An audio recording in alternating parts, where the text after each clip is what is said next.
Brought to you by V-Guard, co-powered by Sensodyne and Vimal. ಬಾಯಲ್ಲಿ ಹೇಳಿ ಕೇಸರಿ. Associate sponsor Ultratech Cement. Co-sponsored by Saptagiri NPS University.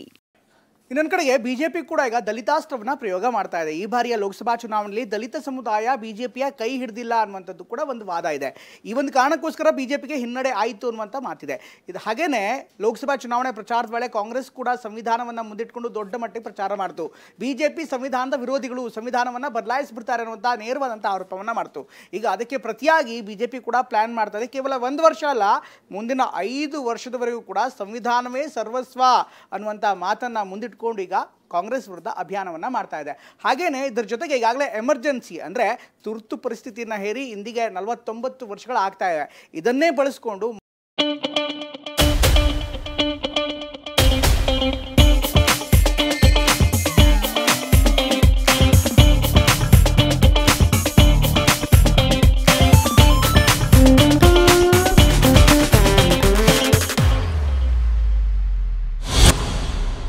ಮತ್ತೆ ದಲಿತರ ಮನಗೆಲ್ಲೋದಕ್ಕೆ BJP plan ಮಾಡ್ತಾ ಇದೆ.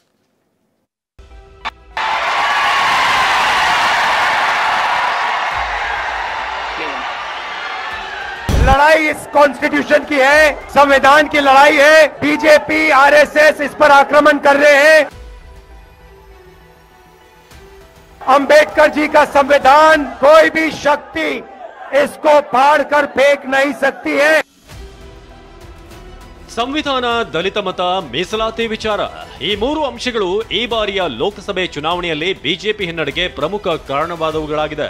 ತನ್ನ ಸೋಲಿನ ಪರಾಮರ್ಶೆ ಮಾಡ್ತಿರುವ ಬಿಜೆಪಿಗೆ ಈ ಬಾರಿ ಸಂವಿಧಾನವನ್ನೇ ಮುಂದಿಟ್ಕೊಂಡು ವಿಪಕ್ಷಗಳು ಹೆಜ್ಜೆ ಹೆಜ್ಜೆಗೂ ತಿವಿದಿದ್ವು. ಇದಿಷ್ಟೇ ಅಲ್ಲ, ಎನ್ಡಿಎ ಒಕ್ಕೂಟ 400ಕ್ಕಿಂತ ಹೆಚ್ಚು ಸೀಟ್ ಗಳಿಸಿದ್ದೇ ಆದಲ್ಲಿ ಸಂವಿಧಾನ ಬದಲಾವಣೆ ಅಂತ ಕೆಲ ಬಿಜೆಪಿ ನಾಯಕರೇ ಹೇಳಿದ್ರು. ಇದರ ಪರಿಣಾಮ ಉತ್ತರ ಪ್ರದೇಶದಲ್ಲಿ ದೊಡ್ಡ ಪ್ರಮಾಣದಲ್ಲೇ ಹೊಡೆತ ಬಿದ್ದಿತ್ತು.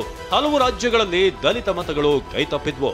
ಇದನ್ನ ಅರ್ಥಿರುವ ಬಿಜೆಪಿ ಇದೀಗ ಮತ್ತೆ ಶತಾಯಗತಾಯ ದಲಿತ ಸಮುದಾಯದ ಒಲವು ಗಳಿಸುವ ಪ್ರಯತ್ನಕ್ಕೆ ಮುಂದಾಗಿದೆ. ಸಂವಿಧಾನವನ್ನೇ ಮುಂದಿಟ್ಟು ಬಿಜೆಪಿ ಮಾಸ್ಟರ್ ಪ್ಲಾನ್ ಮಾಡೋಕೆ ಮಹತ್ವದ ಹೆಜ್ಜೆಯನ್ನೇ ಇಟ್ಟಿದೆ. ನಿಮಗೆ ನೆನಪಿರಬಹುದು, ಚುನಾವಣೆಯ ಫಲಿತಾಂಶದ ಬಳಿಕ ಹಳೆ ಸಂಸತ್ನಲ್ಲಿ ನಡೆದ ಎನ್ಡಿಎ ಸಭೆಯಲ್ಲೇ ಸಂವಿಧಾನದ ಗ್ರಂಥಕ್ಕೆ ಪುಷ್ಪಾರ್ಚನೆ ಮಾಡಿದ್ರು. ಮೇಲಾಗಿ ಸಂವಿಧಾನ ಗ್ರಂಥವನ್ನೇ ಹಣೆಗೆ ಒತ್ತಿಕೊಂಡು ಸಂವಿಧಾನವೇ ಮೂಲ ಮಂತ್ರ ಅನ್ನೋ ಸಂದೇಶವನ್ನೇ ರವಾನೆ ಮಾಡಿದ್ರು.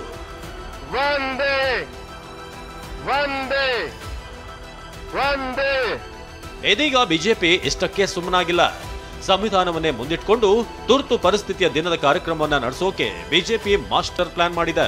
ಸಂವಿಧಾನದ ಕುರಿತಂತೆ ಲೋಕಸಭಾ ಚುನಾವಣೆಗೆ ಮುನ್ನ ಕಾಂಗ್ರೆಸ್ ಮತ್ತು ರಾಹುಲ್ ಗಾಂಧಿ ಬಿಂಬಿಸಿದ ರೀತಿ ಬಿಜೆಪಿಗೆ ಇನ್ನಿಲ್ಲದ ಹೊಡೆತ ಕೊಟ್ಟಿತ್ತು. ಎಸ್ಸಿ ಎಸ್ಟಿ ಕ್ಷೇತ್ರಗಳು ಬಿಜೆಪಿ ಅರಿವಿಗೆ ಇಲ್ಲದಂತೆ ಕೈಬಿಟ್ಟು ಹೋಗಿದ್ವು. ಇದೀಗ ಏಟಿಗೆ ತಿರುಗೇಟು ಕೊಡೋ ಪ್ಲಾನ್ ಮಾಡಿರುವ ಬಿಜೆಪಿ ಮುಂದಿನ ಚುನಾವಣೆ ವೇಳೆಗೂ ಸಂವಿಧಾನದ ಬಗ್ಗೆ ಕಾಂಗ್ರೆಸ್ ವಿಷಯ ಎತ್ತಲು ಅವಕಾಶವಿಲ್ಲದಂತ ರೀತಿ ಕಾಂಗ್ರೆಸ್ ಪಕ್ಷವನ್ನ ಕಟ್ಟಿಹಾಕಲು ಬಿಜೆಪಿ ಹೊರಟಿದೆ.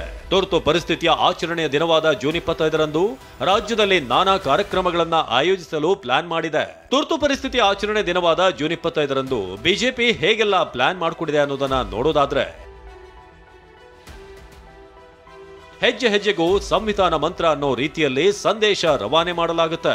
ಆಡಳಿತದಲ್ಲೂ ಸಂವಿಧಾನಕ್ಕೆ ಹೆಚ್ಚಿನ ಮನ್ನಣೆ, ಮಿಗಿಲಾಗಿ ಅಭಿಯಾನದ ಮಾದರಿಯಲ್ಲಿ ಸಂವಿಧಾನವನ್ನ ಮುಂಚೂಣಿಯಲ್ಲಿಟ್ಟುಕೊಂಡೇ ದಲಿತರ ಮನವೊಲಿಕೆಗೆ ಪ್ಲಾನ್ ಮಾಡಿಕೊಳ್ಳಲಾಗಿದೆ. ಹೀಗಾಗಿ ಇದೀಗ ತುರ್ತು ಪರಿಸ್ಥಿತಿಯ 50ನೇ ವರ್ಷಾಚರಣೆಗೂ ಎಲ್ಲಾ ರೀತಿಯಲ್ಲೂ ಸಿದ್ಧತೆ ಮಾಡಿಕೊಳ್ಳಲಾಗಿದೆ.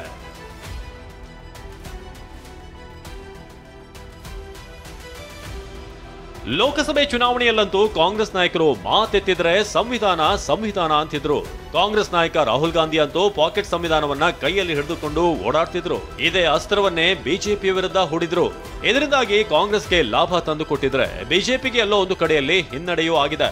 ಇದರಿಂದ ತುರ್ತು ಪರಿಸ್ಥಿತಿಯನ್ನ ಹೊಸ ತಲೆಮಾರು ದೇಶವಾಸಿಗಳ ಮುಂದೆ ಗಟ್ಟಿಯಾಗಿಡೋಕೆ ಬಿಜೆಪಿ ಮುಂದಾಗಿದೆ.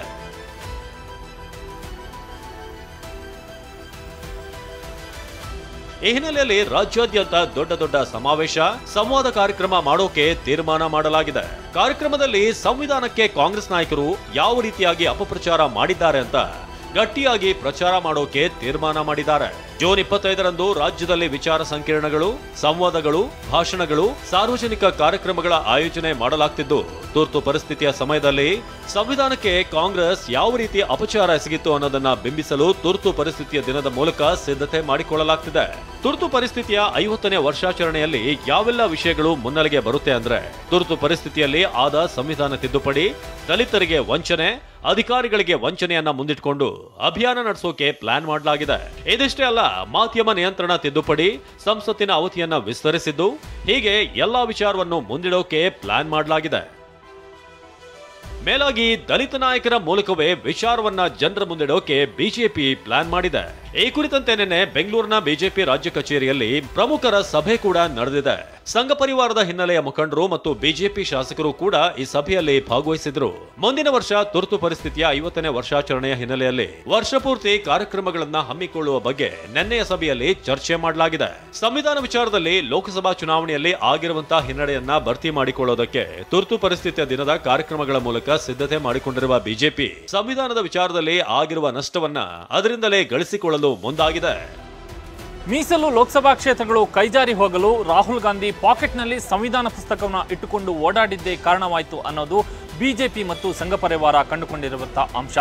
ಅದನ್ನ ಸರಿದೂಗಿಸಲು ಈಗ ಸಂಘ ಪರಿವಾರ 5 ಇಯರ್ ಪ್ಲಾನ್ ರೂಪುಗೊಳಿಸಿದೆ. ಜೂನ್ 25ರಿಂದ ಇದಕ್ಕೆ ಕಿಕ್ ಸ್ಟಾರ್ಟ್ ನೀಡಲ್ಪಡುತ್ತಿದ್ದು, ತುರ್ತು ಪರಿಸ್ಥಿತಿಯ 50ನೇ ವರ್ಷಾಚರಣೆಗೆ ವರ್ಷ ಪೂರ್ತಿಯ ರೂಟ್ ಮ್ಯಾಪ್ ಸಿದ್ಧವಾಗ್ತಿದೆ. ಕ್ಯಾಮರಾಮನ್ ಮಂಜುನಾಥ್ ಜೊತೆ Kiran ಹನೇಡ್ಕ, TV9 Bengaluru. Brought to you by Vigor, co-powered by Sensodyne and Vimal. ಬಾಯಲ್ಲಿ ಹೇಳಿ ಕೇಸರಿ. Associate sponsor Ultratech Cement. Co-sponsored by Saptagiri NPS University.